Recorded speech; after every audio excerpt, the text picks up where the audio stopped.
Coogs house. Lots has been made this week in the build up to Houston and Tech as to what quarterback Texas Tech is going to play. But the bigger moment this weekend is to be had by Houston's Conner Weigman.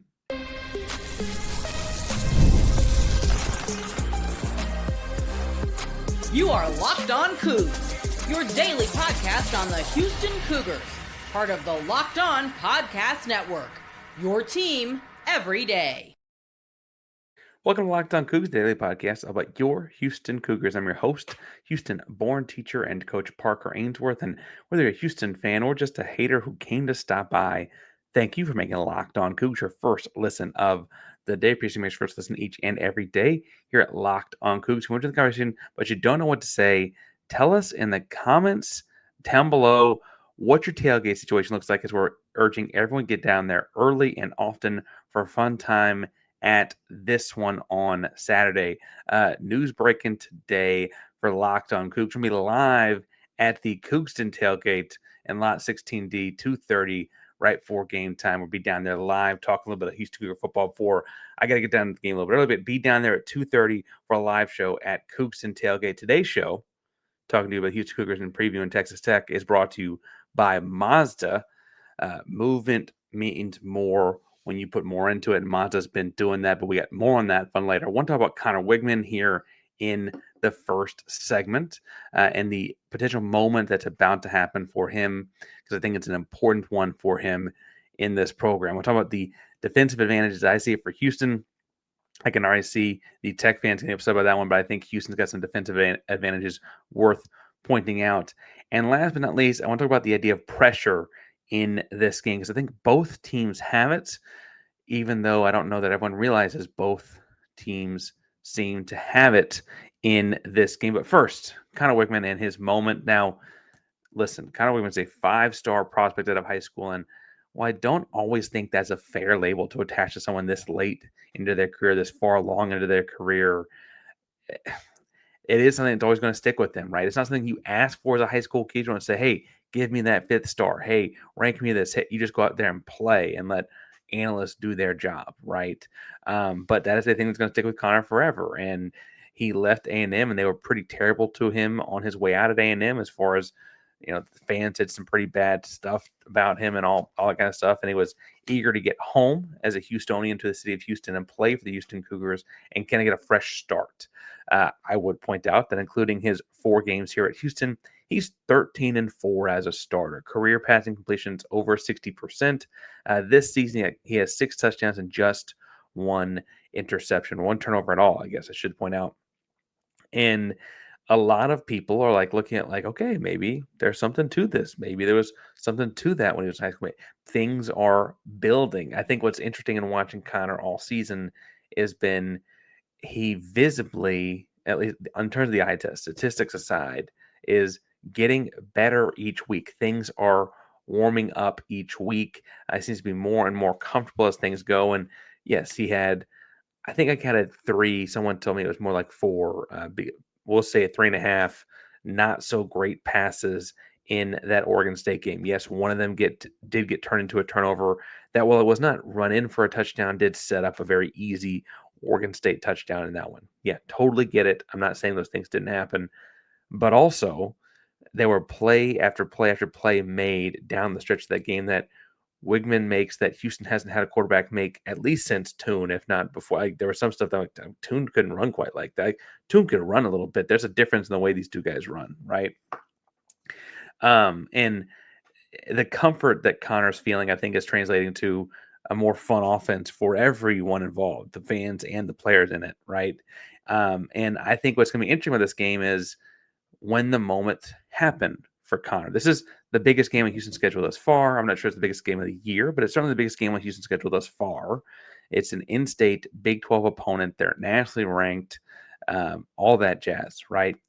And I think, honestly, Houston's going to try to clock control for most of the game. Run the ball, keep the Tech offense on the sideline for game time possession and whatever, right? Limit mistakes, don't move behind the chains, right? Keep moving the ball forward, even if it's incremental, and kind of march your way down the field.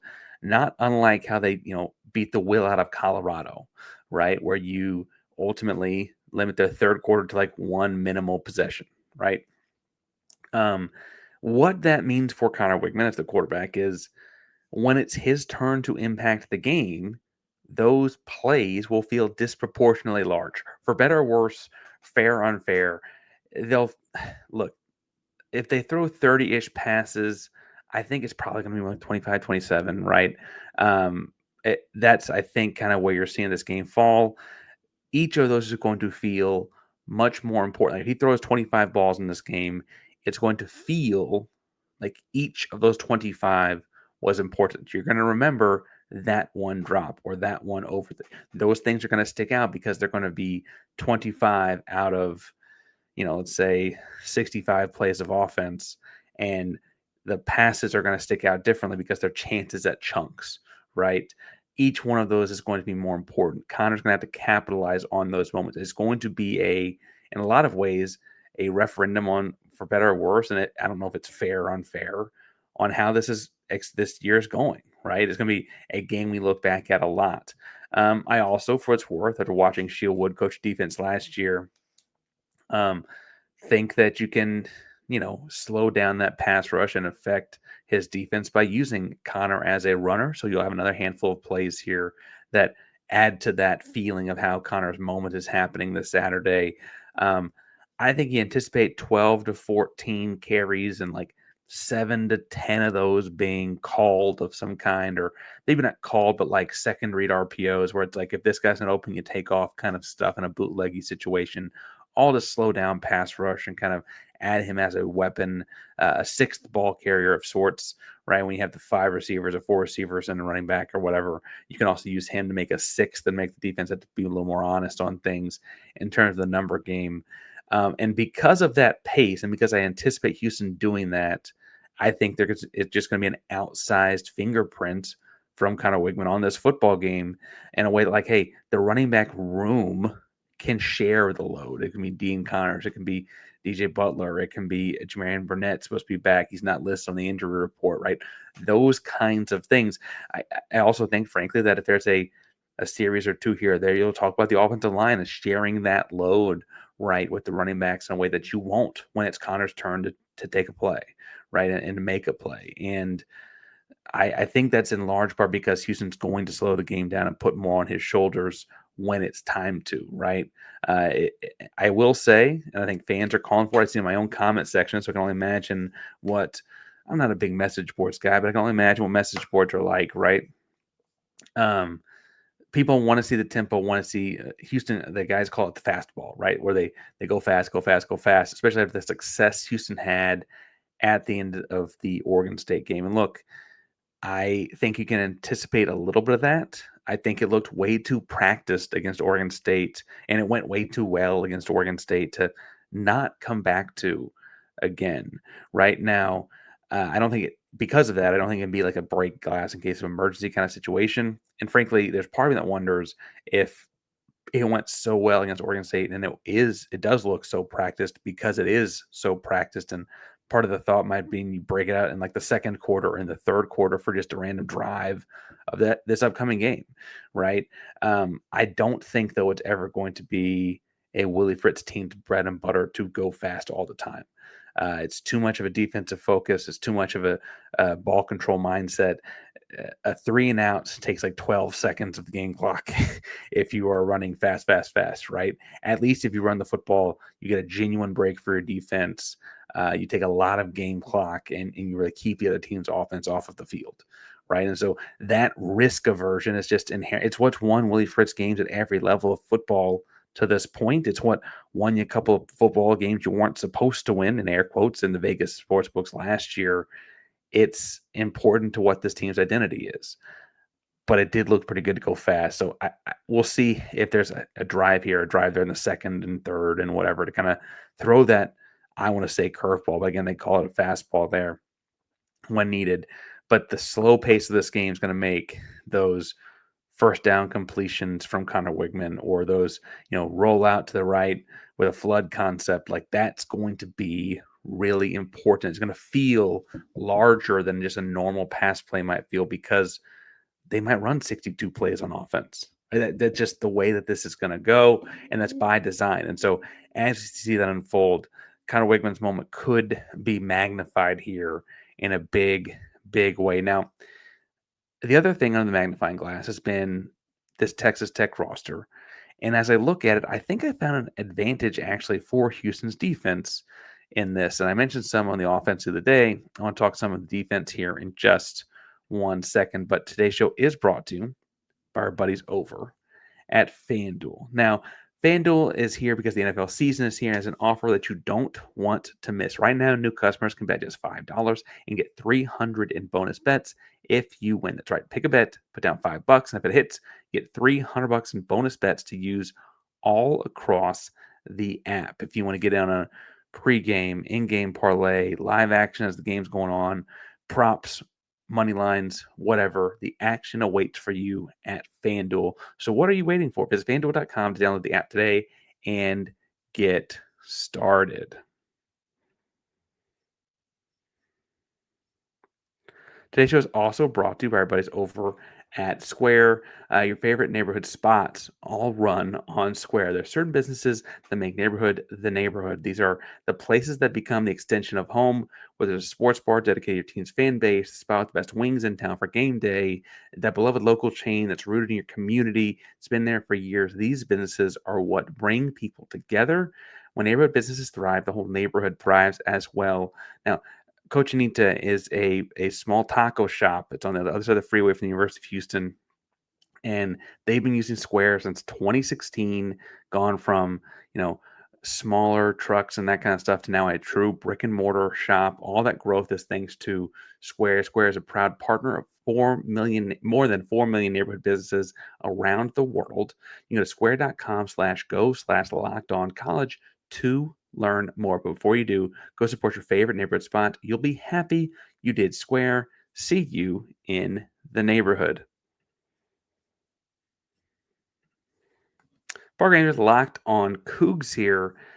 And look, a lot has been made of this Texas Tech roster. It's really expensive. And I've been maintaining really all offseason. And I'm going to say it again. I am not the guy that is going to get upset about the expense that is that roster, right? Frankly, I appreciate that college athletics have this expensive roster above board, above the table. You can see how it happened. And frankly, it's also just bluntly the way the game is played now. And I'm not going to get mad about what could essentially be like, I just wish we had the cash to throw at it, because if you could throw that kind of cash at the kind of athletes that are in the city of Houston and keep them in Houston, play for Houston, which we're kind of doing in the classes of 2025, 6, we're working on 7, etc. Right? You can build something really, really special, and they're frankly showing at Houston that you can do all that with the resources we've got. I'm not going to get jealous of the people's resources in a way that makes me angry, I guess is what I'm trying to say. But a lot has been made about that roster.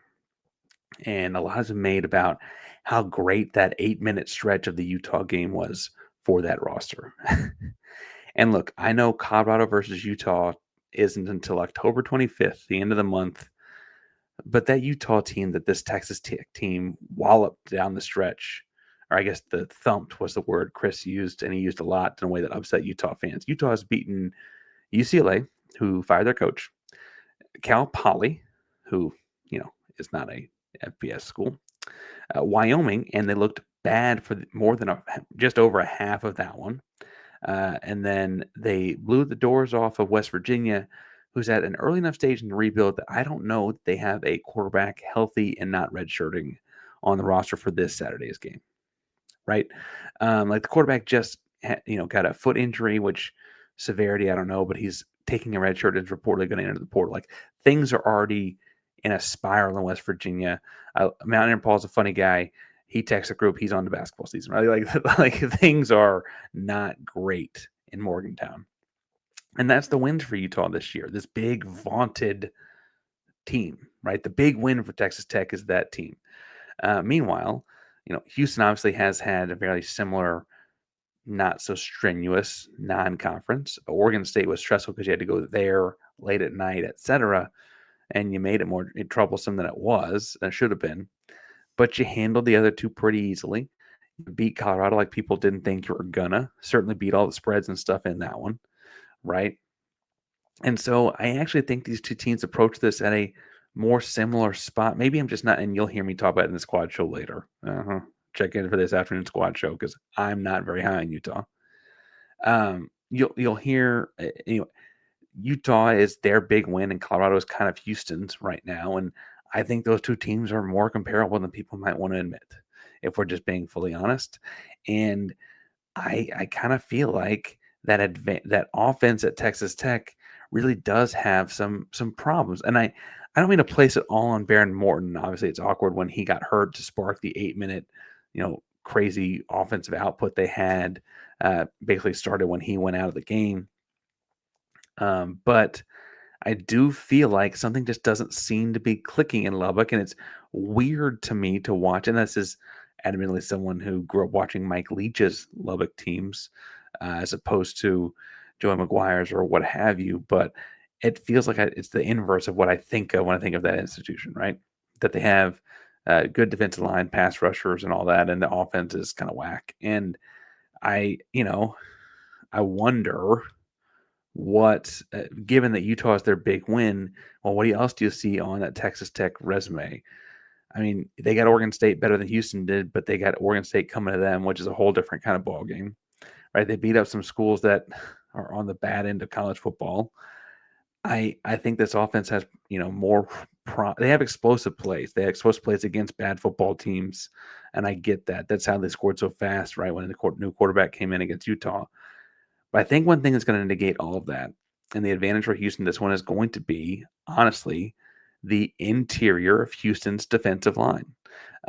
Carlos Allen is going to show out in this game like he has all season, and he's going to continue to play like that. And Carlos Allen, look, he leads all defensive linemen in FBS, all FBS, not just Big 12, not just State of Texas, all FBS. Carlos Allen leads all defensive linemen in tackles. I point out he's also pretty highly ranked in terms of there's a bunch of ties in it, so it's kind of thrown off. But in terms of double team percentage, as a percentage of plays he's getting double teamed in, he was on the PFF Big 12 Defensive Team of the Week last week, and Carlos Allen is a guy that I obviously enjoy watching a lot. You've heard the show, you've heard me talk about him. I think he's going to have a field day with the two guards in there for Texas Tech. Now, the tackles at Tech, when we talk about high dollar roster, pretty talented. But I think Carlos Allen's going to have his way with some of those guards, the other interior guys. Now, that also means that if they start bending what they do, you'll see like Khalil Laufau play off of that, or you'll see Eddie Walls get some one-on-one situations off of that. Look, if Houston's defensive line, especially starting with Carlos Allen, can continue to win more battles than they lose, right? More battles, meaning more plays at more spots than they lose. That favors Houston in a big kind of way, right? Like, um, I I guess the truth is that like some of this might be just like eating up two blocks, and that's winning a battle, but that's going to change how this game goes. Like if you look at what Jalen Garner or Sini Fotu have done, two names I don't think I would have thought would be this important back in like July have really shown out, both Garner and Fotu. I could see a block eating front of Carlos, of Khalil, of Eddie, just eating and just like taking the double teams and working, taking the double teams and working. And then you see Fotu have a game like he did last week. Right now, that's because they can play off of all those gaps. The offensive line has to do with it. They're eating up blocks at Carlos Allen spot and whatever. Last week, Fotu racked up 15 tackles, co-defensive Big 12 Player of the Week. Right? I mean, impressive performance. And I think that you'll see, honestly, someone in that front six have a big tackles game because the other guys are eating blocks and letting them scrape and run. And so whether that's Allen doing his job and they're going to try and single block him and he eats it alive, or Fotu or Garner or Latrevion or whomever, right? Someone's going to break through in that way in this one because it just feels like there's too many holes in the dam. And again, Texas Tech's a great pass blocking tackles. I think as a whole, the unit actually struggles more in the run game than they should. And then they should, obviously. That's a very relative statement. But I think your secondary can hold up in the pass all right, especially. Yeah, I mean, they're going to score. This is not going to be a shutout. I don't mean like that. I just mean your secondary can hold up well enough to give you chances in this one. Um, I don't know if you get a bunch of coverage sacks, but you're going to see coverage impact and fluster and offense, I think, a lot in the course of this game. And so what I think what you're going to see there is like if it's like you get to passing situations, third and long, second and forever, whatever, you're going to see a lot of twists and stunts and trying to get Carlos Allen or trying to run Fotu off of a twist or whatever to ultimately target Davion Carter and Will Jados, their two guards. Again, they're just the weakest spots of this offensive line, and frankly, I think there's spots you can really exploit it for Houston because I don't think you've got a weak spot in your own front six, right? And so you can just find, okay, where can we get good on bad? We can take advantage of this because you feel pretty good about your whole front six in this one. Now, and circling back to Allen, I'm going to try not to wax too poetically for too long here, but I remember back when he committed. Uh, honestly, in doing some research, my own video popped up. I was like, oh, what did I say about that back then, right? And look, it was very apparent if you watch the Kansas State film on Carlos Allen that the kid, in terms of hands, feet, fight, aggression, he has pro level talent. He has. He just has since he was at Kennesaw. But at 6'1", he's around 290. So I'm sure when he got out of high school, he was closer to 270. He didn't have the video, the footage, the measurables for all of that. Well, he's up to 290, right? He's playing in the Big 12. And now he kind of has a chance to make that video. And I think he's ready. We talked last week about seeing if Fotu had 15 tackles, but while playing double teams against Oregon State in that rushing attack, Carlos Allen himself had 13, right? Carlos Allen is a tremendous football player and, frankly, the kind of guy that you could be seeing pop up on an NFL draft kind of stuff after this game because this is going to be a moment that a lot of people are watching. And much like we talked about Conner Weigman's moment in the first one, Carlos Allen could very well be having his own on the other side of the football as well. And if they both have one, that feels good. That's going to be a fun outing. Now, I want to talk about when we talk about how fun this outing could be, the pressure in this football game in the third and final segment, and what that could look like for either team, really, and kind of compare pressures here. But before we get to there, today's show is brought to you by our buddies over at Mazda, because Mazda crafts cars for those who do more than simply move. Mazda delivers confidence at every ride, more IIHS top safety picks awards than anyone else. And again, I say this every time we do this one, but as a father of a toddler, I cannot stress how comforting it is to know that you're getting a car that has these top safety pick awards coming with it. It's a big deal. Now, like our players, the Houston Cougars, we sweat every detail at Mazda because when you move, you make every move count. Impossible becomes irrelevant. Mazda, move and be moved. Game Time's also presenting today's show, and now it's interesting because college football is back. Obviously, we're in full swing. Conference play is here. Could not be more excited for things like the tailgates, the rivalries, the energy in the stands, all that this weekend. There's just nothing like it, but let's be real. Sometimes getting tickets can be more valuable than the game itself. All the lines, the queues, the hidden fees, the prices, jumping at checkout, all that. That's what you use Game Time. The app gives the advantage back to the fans. It's the easiest way to get last-minute tickets at the best prices with no surprise fees. What you see is what you pay. If you're trying to get a tech this weekend, stop thinking about it and just do it. Put on a blue shirt, download the Game Time app, use code LOCKEDONCON for $20 off your first purchase. Toggle it over. There's no surprise fees. Get in the game this weekend and cheer on the Cougs. Take the guesswork out of buying college football tickets at Game Time. Download the Game Time app, create an account, use code LOCKEDONCON for $20 off your first purchase. Terms apply. Again, it's promo code LOCKEDON College, LOCKEDONCOLLEGE for $20 off your first purchase. Swipe, tap, ticket, go. Download Game Time today. Park Rangers locked on Cougs here. And again, encouraging folks to get to the game early for a 2:30 live show at the Cougston Tailgate Lot 16D. We're hoping for around 2:30. Get some Houston Cougar football talk. So if you're driving in the game at that point, flip on YouTube on your phone, be live. Put it through your speakers. Obviously, don't watch it, but put it through your speakers, be live there, talking all things Houston Cougars as we get ready for Houston Cougar football. First Saturday home game of the year for the Cougs. As weird as that is to say in October. Now, it's October. College football's got pressure in it. It just does. It's part of what makes it great, right? And um, I think Houston's got more pressure in this one than people realize. Houston, yes, they're at home, double-digit dog. Year 2 under Willie Fritz, and they've already matched last year's win total. I've heard that from, I feel like, every podcast or media person I've talked to. People from not the Houston Cougar fan base talking about this game, like, oh man, things are going great. Things are going great.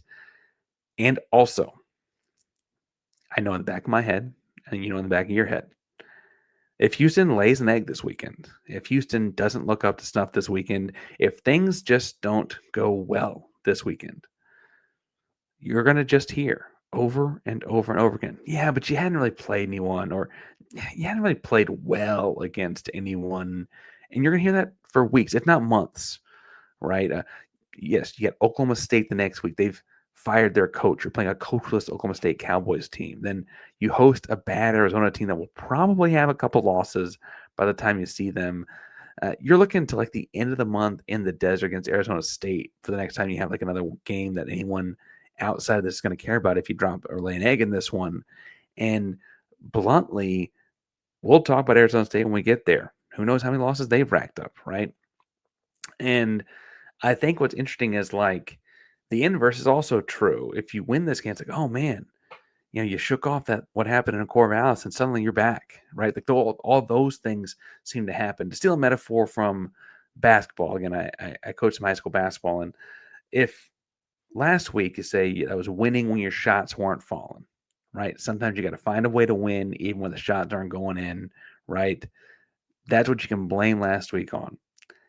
But if that happens again, this week where your shots quote aren't falling, to be figurative, right? People are just going to start assuming you can't shoot. They're just going to start assuming that that's who you are, and that's where things are going to go. The status of this rebuild, the public perception of this rebuild, regardless of how strong class 2026 recruiting is, regardless of how strong the present roster is versus the last 2 years roster, regardless of how strong this coaching staff is versus the last couple years coaching staff, all of that, right? The status and perception of this rebuild is going to be based in large part for a long time on how this weekend goes. And that is, unfortunately, a lot of pressure, fair or unfair. That's just the honest truth of it. And that's because of the way things have shaken out. Now, look, Tech has their own pressure too. Uh, this is Joey McGuire's 4th year there. His first year, they were top 4 in the conference, but then they went 7-6 in 2023 and 8-5 last year. And they got a great high school class. I think it was 24, 23, a great high school recruiting class. And those kids are supposed to be developing into the key players on this year's team. They also had all the big portal movement where they got spent a bunch of money last year.